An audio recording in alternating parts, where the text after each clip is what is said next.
Qui le défend? Monsieur Janicaud. Oui, merci, Monsieur le Président.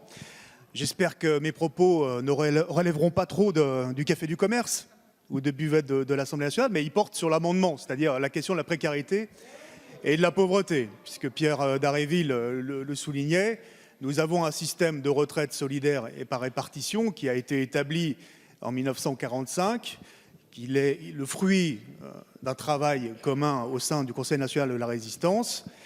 Et comme je le dis souvent, on ne touche à cette constitution sociale de la même façon qu'on toucherait à une constitution, c'est-à-dire d'une main tremblante. Ce système, il permet quoi aujourd'hui? Il permet un taux de remplacement, c'est-à-dire un pourcentage du revenu antérieur une fois qu'on est arrivé à la retraite, très élevé, 75%.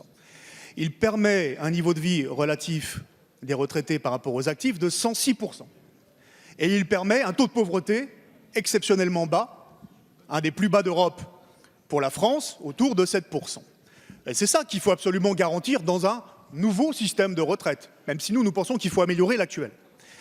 Que nous dit le rapport de la Cour des comptes? Nous avons un taux d'emploi des seniors de 60 à 64 ans, un des plus faibles d'Europe, autour de 33%.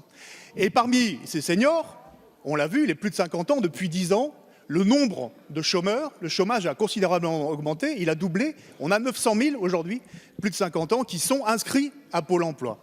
Chômage de longue durée beaucoup plus élevé que le reste de la population et travail à temps partiel beaucoup plus élevé. Donc pauvreté, précarité qui sont en germe et que votre système va accélérer puisque l'âge d'équilibre est de par nature un système d'injustice qui fait qu'aujourd'hui on va aller travailler beaucoup plus longtemps et dans un état de santé qui va être dégradé. Et d'ailleurs le rapport de la Cour des comptes dit quoi? Dit qu'avec votre système, vous allez fabriquer plus de précaires et plus de pauvres au fur et à mesure, et que donc ce sont les finances publiques qui vont payer avec un coût croissant pour la solidarité en minima sociaux et en allocations diverses et variées. Je vous remercie.